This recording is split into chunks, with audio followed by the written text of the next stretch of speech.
ગુજરાતમાં 30મી જૂનથી લગાતાર 9 દિવસ સુધી જે સિસ્ટમે વરસાદ વરસાવ્યો એ સિસ્ટમ સંપૂર્ણપણે ગુજરાત પરથી વિદાય લઈ ચૂકી છે। ગુજરાત પરથી જે વરસાદી સિસ્ટમ અત્યારે વરસાદ લાવી રહી છે, અત્યારે દક્ષિણ ગુજરાતમાં પણ વરસાદ ચાલુ છે, એ સિસ્ટમ મધ્ય ભારત તરફ, મોટાભાગે મધ્ય પ્રદેશ તરફ અને ઉત્તરી મહારાષ્ટ્ર તરફ ફંટાઈ જશે। ગુજરાતમાં પછી ક્યાંય વરસાદનું કોઈ એલર્ટ બાકી નથી રહેતું। 12મી અથવા 13મી જુલાઈથી અરબ સાગરમાં અથવા બંગાળની ખાડીમાં એક નવી વરસાદી સિસ્ટમ સર્જાય, 14મી અથવા 15મી જુલાઈથી એ સિસ્ટમ ગુજરાતમાં વરસાદ લાવે તો જે કોરા રહી ગયા છે એ વિસ્તારોમાં વરસાદ આવશે। કચ્છમાં ઘણા બધા વિસ્તાર છે, ઉત્તર ગુજરાતમાં પણ કેટલાક છૂટાછવાયા વિસ્તાર છે કે જ્યાં વરસાદે હાજરી નોંધાવી જ નથી। એના માટે ખરાબ સમાચાર એ છે કે હવે 8 થી 10 દિવસ રાહ જોવી પડી શકે છે।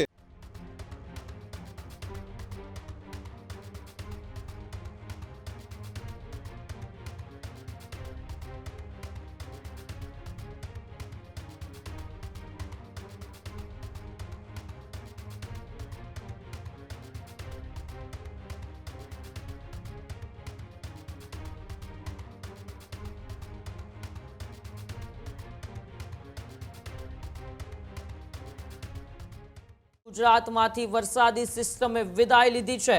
જી હા, ગુજરાત પરથી વરસાદી સિસ્ટમની અંતે વિદાય। જુલાઈનું પહેલું સપ્તાહ વરસ્યા બાદ વરસાદનો વિરામ। મહાકાય વરસાદી સિસ્ટમ મધ્ય ભારત તરફ ફંટાઈ। 72 કલાક પહેલા ન્યૂઝરૂમે દર્શાવ્યો હતો આ અહેવાલ। 72 કલાક પછી વરસાદી સિસ્ટમ વિખેરાવાનો પણ દર્શાવ્યો હતો અહેવાલ। વિવિધ એજન્સીઓના અનુમાન મુજબ દર્શાવ્યો હતો આ અહેવાલ। વિન્ડી અને વેધર એન્ડ રડારના લાઈવ મેપમાં સ્થિતિ સ્પષ્ટ થઈ। હાલમાં કોઈ વરસાદી સિસ્ટમ સક્રિય ન હોવાનું પણ દ્રશ્યમાન થયું। ગુજરાતને હવે 7-8 દિવસ સુધી જોવી પડશે રાહ। આગામી 7-8 દિવસ પછી બની શકે છે વરસાદી સિસ્ટમ। દક્ષિણ ગુજરાતમાં આજે છૂટો છવાયો વરસાદ પડી શકે છે, તો સૌરાષ્ટ્રના છૂટાછવાયા ભાગમાં પણ સામાન્ય વરસાદ પડી શકે છે। છેલ્લા 8 દિવસથી ગુજરાતને વરસાદ ધમરોડી રહ્યું છે। એ જ સિસ્ટમ હવે મધ્ય ભારત તરફ ફંગોળાય છે, એટલે કે મધ્ય પ્રદેશ તરફ અને ઉત્તર પ્રદેશ તરફ એ સિસ્ટમ વળી ગઈ છે। 72 કલાક પહેલા જ ન્યૂઝરૂમ ગુજરાતે અહેવાલ દર્શાવ્યો હતો કે 3 દિવસ બાદ ગુજરાતની અંદર એક કોરું ધાકડ થઈ જશે અને આગામી 8 દિવસ સુધી ગુજરાતની અંદર કોઈ પણ વરસાદી સિસ્ટમ નથી રહેવાની। ત્યારે મુફદ્દલ વધુ માહિતી માટે ન્યૂઝરૂમથી જોડાયેલા છે। મુફદ્દલ, જે રીતે જુલાઈનું પહેલું આખું સપ્તાહ છે એ વરસાદે ગુજરાતને ધમરોડ્યું, પરંતુ હવે સિસ્ટમ છે તે મધ્યપ્રદેશ અને ઉત્તર પ્રદેશ તરફ વળી ચૂકી છે। તો જે રીતે 72 કલાક પહેલા જ એટલે કે 5મી તારીખે સૌથી પહેલા ન્યૂઝરૂમ ગુજરાતે એક્સક્લુઝિવ અહેવાલ દર્શાવ્યો હતો કે જે વરસાદી સિસ્ટમ 30મી જૂનથી દક્ષિણ ગુજરાત અને સૌરાષ્ટ્રના દક્ષિણ વિસ્તારમાં મેઘ તાંડવ સર્જી રહી છે, એની સાથે સાથે મધ્ય ગુજરાત અને ઉત્તર ગુજરાતમાં પણ નોંધપાત્ર હાજરી પુરાવી છે, એ સિસ્ટમ 8મી જુલાઈએ ગુજરાત પરથી વિદાય લઈ લેશે। ઘણા બધા હવામાન નિષ્ણાંતો અને જે વેધર ફોરકાસ્ટ એજન્સી છે એના ડેટાના આધારે ન્યૂઝરૂમે અહેવાલ દર્શાવ્યો હતો 72 કલાક પછી।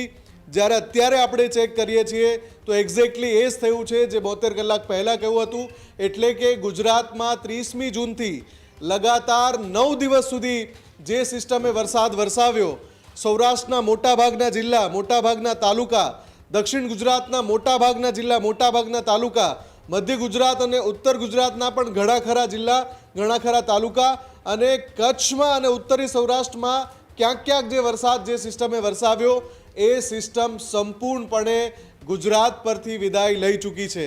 જે તસવીરો ન્યૂઝરૂમ બતાવી રહ્યું છે, આ એક્સક્લુઝિવ તસવીરો windy.com અને weather and radar.com બંને પરથી આ લીધેલી તસવીરો છે, જે આજની તાજા તસવીર છે, જે બતાવે છે કે 6 કલાક કે 12 કલાકના અંતરાલની અંદર ગુજરાત પરથી જે વરસાદી સિસ્ટમ અત્યારે વરસાદ લાવી રહી છે, અત્યારે દક્ષિણ ગુજરાતમાં પણ વરસાદ ચાલુ છે, એ સિસ્ટમ મધ્ય ભારત તરફ, મોટાભાગે મધ્ય પ્રદેશ તરફ અને ઉત્તરી મહારાષ્ટ્ર તરફ ફંટાઈ જશે। ગુજરાતમાં પછી ક્યાંય વરસાદનું કોઈ એલર્ટ બાકી નથી રહેતું। કેન્દ્રીય હવામાન વિભાગ પણ આ જ વાત કહી રહ્યું હતું કે સિસ્ટમ 8મી તારીખથી ધીમે ધીમે ફંટાઈ જશે। હવે જે સૌથી અગત્યની વાત કે જ્યાં આ 8 કે 9 દિવસમાં વરસાદ પડ્યો જ નથી, ગુજરાતના જે જિલ્લામાં, જે તાલુકામાં, જે ગ્રામ્ય વિસ્તારમાં વરસાદે હાજરી પુરાવી જ નથી, માત્ર છાંટા પડ્યા કે ઝરમર વરસાદ પડ્યા, એમાં હવે વરસાદ ફરીથી ક્યારે આવશે? તો એમાં મોટા સમાચાર એ છે કે 12મી અથવા 13મી જુલાઈથી અરબ સાગરમાં અથવા બંગાળની ખાડીમાં એક નવી વરસાદી સિસ્ટમ સર્જાય, 14મી અથવા 15મી જુલાઈથી એ સિસ્ટમ ગુજરાતમાં વરસાદ લાવે તો જે કોરા રહી ગયા છે એ વિસ્તારોમાં વરસાદ આવશે. એટલે કે જે વિસ્તારો કોરા રહી ગયા છે એને હવે લગભગ 7 દિવસ રાહ જોવાનું છે, કેમ કે 7 દિવસ ઓછામાં ઓછા ગુજરાત પર કોઈ વાદળો સાથેની વરસાદી સિસ્ટમ એક્ટિવ નથી દેખાઈ રહી. ફોરકાસ્ટના મેપમાં, આઈએમડીના પણ અનુમાનમાં અને windy.com અને weatherandradar.com આ બધાનું અનુમાન એક સરખું છે કે ગુજરાત પર હવે મજબૂત રીતે વરસાદ વરસાવે તેવી સિસ્ટમ માટે 1 સપ્તાહ ઓછામાં ઓછું રાહ જોવું પડી શકશે. અને જો વધારે સમય લાગ્યો તો 10 દિવસ પણ ચોમાસું ગુજરાતમાં વિરામ લઈ રહ્યું છે.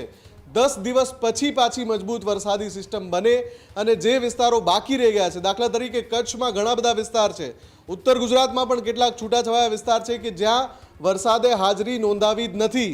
એના માટે ખરાબ સમાચાર એ છે કે હવે 8 થી 10 દિવસ રાહ જોવી પડી શકે છે. અત્યાર સુધી તો એમણે રાહ જોઈ જ, પણ આ જે સિસ્ટમ જે વિદાય લઈ રહી છે ગુજરાતમાંથી, એમણે ત્યાં વરસાદ ન મોકલ્યો. હવે બીજા 8 થી 10 દિવસ એટલે એમના માટે આ લાંબો ઇંતજાર છે ને એ વિસ્તારના એ પંથકના ખેડૂતો માટે ચિંતાની વાત છે કે એમને જે વાવણી કરવાનો સમય છે એ વીતી રહ્યો છે ખરીફ પાક માટેનો. એટલે હવે આધાર છે, જેમ આપણે કહ્યું એમ 12મી અને 13મી જુલાઈએ જો અરબ સાગરમાં અથવા બંગાળની ખાડીમાં કોઈ નવી સિસ્ટમ સર્જાય છે, કોઈ લો પ્રેશર, કોઈ ટ્રફ કે કોઈ વેસ્ટર્ન ડિસ્ટર્બન્સ, તો એના કારણે વરસાદી સિસ્ટમ બનશે જે ગુજરાતમાં વરસાદ લાવશે. હાલ પૂરતું તો ચોમાસું વિરામ લઈ રહ્યું છે. ઉમંગ.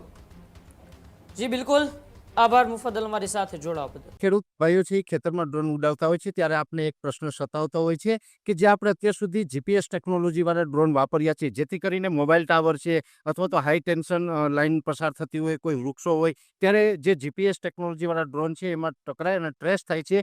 પણ એગ્રીવન લાવ્યું છે જીએનએસએસ ટેકનોલોજી ડ્રોન, જેથી કરીને એ ડ્રોન છે એ કોઈ જગ્યાએ ટકરાય નહીં, પોતાની રીતે જ ડિસિઝન લે છે અને મૂવ થઈ જાય છે, જેથી કરીને જીએનએસએસ ટેકનોલોજી ડ્રોન છે એ વાપરવાનો આગ્રહ રાખો.